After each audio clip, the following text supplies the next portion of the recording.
واحترام ليك وادب ليك. مكانك. والله العظيم يا كروان لفشخك. اقسم بالله لفشخك. ازيكم يا جماعه، عاملين ايه؟ معاكم العبقري. لو اول مره بتشوفني اعمل لايك للفيديو واشترك في القناه، وتعالى نشوف الهانم دي بتقول ايه.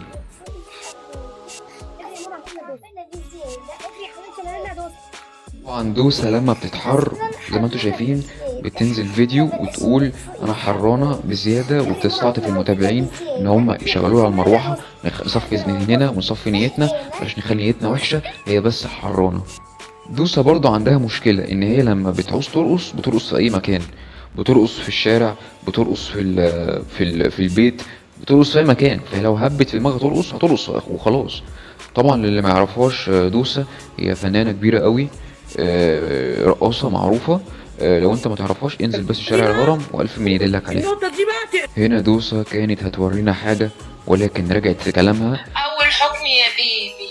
ايوه. تفطر عندي في الشقة النهاردة. تالت حكم تقفل اللايت وتيجي تبوس فيا. ابو ليلى انت هتنسى ولا ايه يا ابو ليلى؟ ايوه تبوسني. يا سلام، حكم صعب قوي، الله يكون في عونه. استغفر الله العظيم. لما تخلص هم كلهم 3 دقايق على بعض افهمي يا حاجه. حس بمشاعري. المال الحلال اهو، المال الحلال اهو، العفش بتاعه اهو، العفش بتاعه اهو. بيقول لك اللبن الرايب يا ايوب حلو قوي للبشره. كمان دوسة دمها خفيف قوي يا جماعة، زي ما انتوا شايفين خفة دم مفيش بعدها يعني. ايوب استفزها، قررت تفرش له الملاية. عارف تمام نفسه. انا لو كنت بتاخد على الاستاف كنت هتلاقي الدم عندي قد كده. بس ما بتطيقش حريني خبر اداله. حرق مين يا ابو حرين؟ انت مجنون ولا ايه؟ حرق انت عبيط يا ايوب؟ لسه ما خلاص يلا اللي يحرقني ده انا احرقها له. انا كنت بس بطمن لا يكون حرقك ولا حاجه من حاجه. كفايه والله العظيم يا كروان لفشخك. انا عايز افهم كروان مشاكل ده ملوش اهل يا جماعة. ما بحبش الزحلقه من ايدك.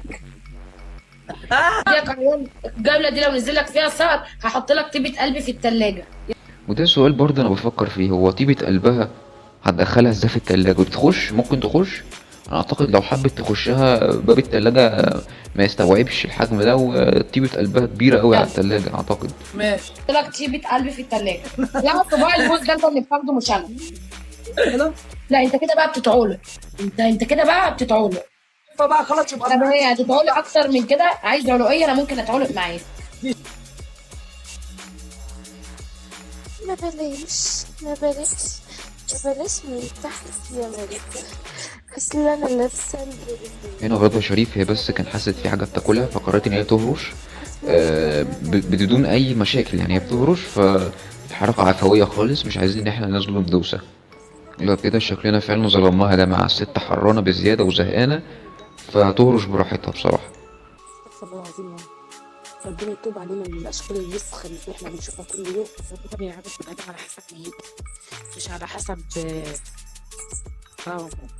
يعني برضو مش عارف، ما حد عمري ما شفت حد بيدعي على نفسه بصراحة. الشيخة دوسة بتقولك ان ربنا بيحاسب بالنوايا، ودي حاجة لازم تخلي بالك منها. اشترك في القناة واعمل لايك وبس كده يا جماعة. عجبك الفيديو اعمل لايك واشترك في القناة، وان شاء الله اللي جاي يعجبكم. شكرا لكم. استغفر الله العظيم. ربنا يتوب علينا من الاشكال الوسخه اللي احنا بنشوفها كل يوم.